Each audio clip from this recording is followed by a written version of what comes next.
Now speaking with Kurt Andersen. So how's the reaction been to True Believer so far? Fantastic. I mean, I got a headline on a review the other day with the phrase, an unmitigated success, which is, as I told my wife, I said, that's like a parody of a good review. It was really nice. Some people like to talk about it as a fake memoir and all that. A lot of people like to talk about, well, what about the 60s? Where are we today? So it apparently gives lots of people different entryways in. And how's the going around talking about it? How's that been? One gets sick of talking about oneself, but, it's not really. I refuse to complain. Sure. How do you think fiction stacks up as a means of exploring the past to nonfiction? Fiction allows you legitimately to get inside people's heads in a way that nonfiction really can't, unless you're maybe Robert Caro and spend your entire life writing about Lyndon Johnson.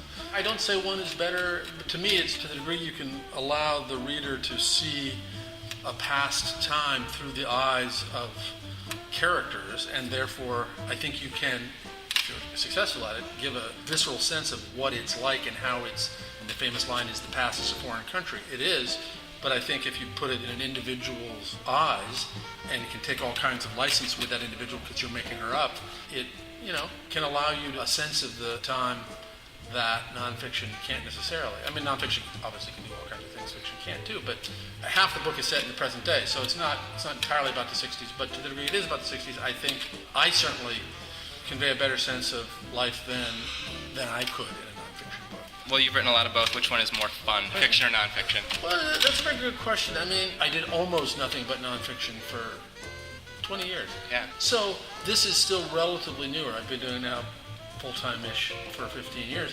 It's fun because it's newer to me, and it's fun because there are still things I don't know that I can do.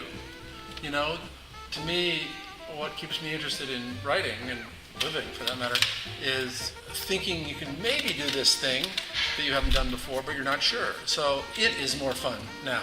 It's also more terrifying. I mean, if I have a nonfiction piece to write, it has all the stresses that writing anything have. You want it to be good, it's too long, or it's whatever, it has all its problems and its difficulties, but it never produces in me a kind of panic, like I climbed halfway up Everest and don't know how to get up and don't know how to get down, which fiction does. So it's more fun and it's more terrifying. Yeah.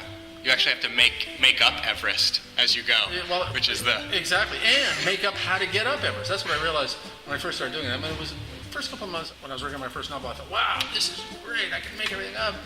And then, yes, you're halfway up and you feel like I'm just a weekend hiker who finds myself climbing a mountain, and how the hell did I get up here, and how do I get... We could continue this trope forever. Do you have a different writing regimen for novels than for articles or essays? I have discovered writing novels that my brain is optimally suited to doing that from about 8 a.m. to 1 p.m. So I only really write in the mornings. Journalism and essays and stuff I can manage to work on in the afternoon as well. When I'm working on a book, really every day, including Saturdays and Sundays, my default is to work on them every single morning. So how did you and Graydon Carter come to start Spy?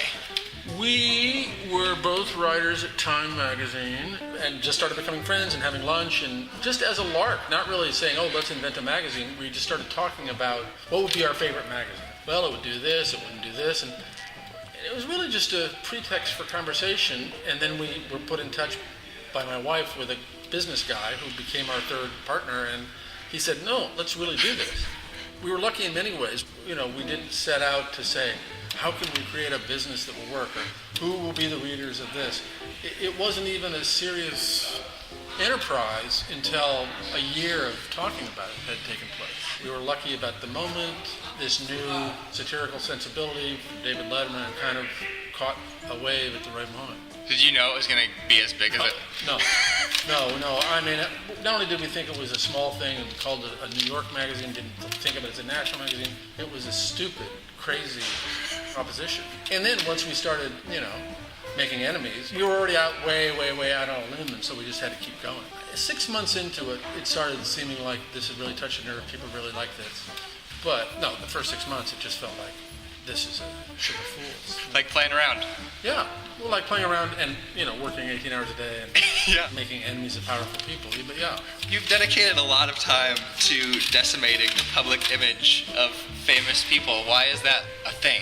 Well, Well, that wasn't the thing. The thing was with Spy to sort of tell various truths about institutions and people and ways of being that weren't being told journalistically in magazines, and to do it with a sense of humor. So that was the thing. Yeah, sure. A lot of what we did was indeed obsessing over Donald Trump or trying to take people on a peg or two, because I guess we felt it wasn't being done, so somebody ought to do it. More about decimating pretense.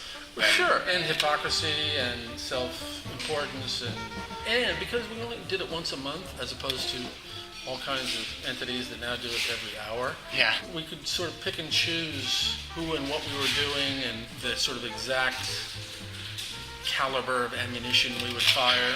We overstepped bounds, no doubt, but I would defend 98% of what we did in terms of, no, that person is a douchebag and they deserved it. Have you ever found yourself on the receiving end? Sure.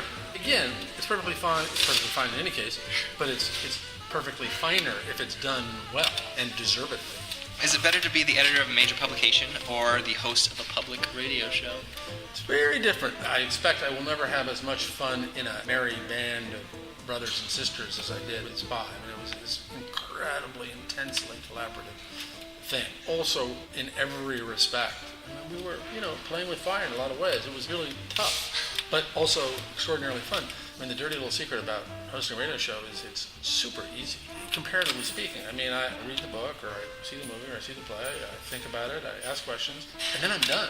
Producers cut it. It's a glorious piece of good fortune, and really just a privilege. Doing Spy was like a special ops mission or something. So what's next for you?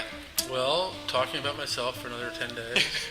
I've got 2 ideas for novels and 1 idea for a nonfiction book. Basically, I've said I'm going to spend August and maybe September figuring out which of those I want to do next. Basically figuring out what the next book is.